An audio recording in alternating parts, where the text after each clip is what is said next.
हमारे क्षेत्र में तो वैसे भी मैराथन को लेकर के, मैराथन भी एक ओलंपिक का हिस्सा है। और आज की सुबह सुबह को यूथ को देख करके ये लगा कि यूथ निश्चित रूप से हमारे क्षेत्र की यूथ कहीं ना कहीं इस देश में नाम करने के लिए और खेल के लिए कटिबद्ध है। वो अपने समय पे यूथ को शेखावाटी में, जिस परिवार में, जिस घर में जन्मे हैं, हमारे हर एक परिवार में सैनिक है, हर एक परिवार में खिलाड़ी है। इसलिए हमारे नवलगढ़ के शेखावाटी के यूथ को ज़्यादा शिक्षा की आवश्यकता नहीं है। उनको निश्चित रूप से उन्होंने तय कर रखा है कि हमें फिजिकल फिट रहने के लिए सुबह जल्दी उठना चाहिए और उठ करके हमें दौड़ना भी चाहिए और शारीरिक दृष्टि से भी और शिक्षा के क्षेत्र में भी वो पूरा ध्यान रखते हैं।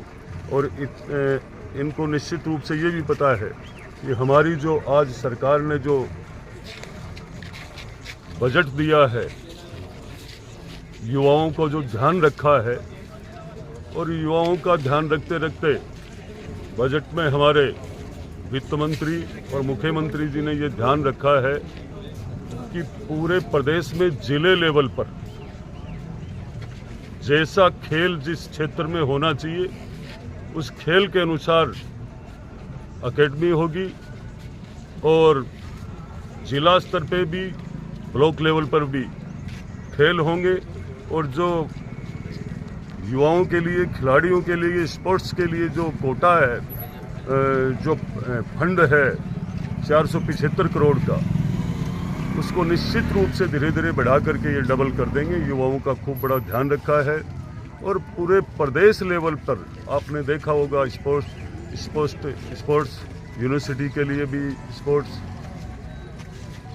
एकेडमियों के लिए भी पूरा ध्यान रखा है युवाओं का। तो मैं युवाओं को कहूँगा कि जब भी ऐसा अवसर मिले आप लोगों को निश्चित रूप से आप अपना स्वास्थ्य का ध्यान रखें और अपनी तैयारी रखें ऐसी, क्योंकि खेलने वाला ही, खिलाड़ी ही आगे बढ़ता है और उसका भविष्य उज्जवल होता है।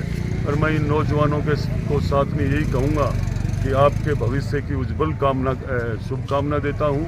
आपका सदैव भविष्य उज्जवल हो, ऐसी मेरी शुभकामना है। सुबह सुबह सूर्योदय के साथ ही युवाओं को अपने हरी झंडी दिखाकर मैराथन दौड़ की शुरुआत की। कैसा महसूस किया आपने? आपकी बचपन याद आया होगा आपको? बहुत अच्छा महसूस किया।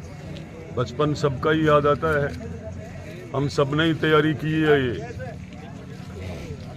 ये दिन सभी के थे, हम भी दौड़ते थे। हमारे समय में नौकरियों के दरवाजे खूब खुले हुए थे। आज भी स्थिति ये वही है। आपने देखा होगा कि नौजवानों को लेकर के इस राजस्थान में, रोजगार को लेकर के इस राजस्थान में आने वाले समय में 5 साल में 4 लाख नौजवानों को रोजगार दिया जाएगा। अभी आपने ये भी देखा होगा कि पिछली सरकार में, कांग्रेस की पिछली गवर्नमेंट में नौजवानों के साथ क्या खिलवाड़ किया। 18 में से 17 पेपर लीक हुए। नौजवान निश्चित रूप से डिप्रेशन में आए, टेंशन में आए। कईयों ने तो आत्महत्या कर ली। अब उनके परिवारों की हालात, उनके माता पिता की हालात क्या रही होगी, ये सब देख करके हमारी भजन लाल सरकार ने रोजगार के दरवाजे खोल दिए इसी बजट में। आप सबने देखा होगा। आपको न्यूज़ कैसी लगी कमेंट बॉक्स में लिखकर ज़रूर बताएं। साथ ही चैनल को सब्सक्राइब और लाइक करना ना भूलें।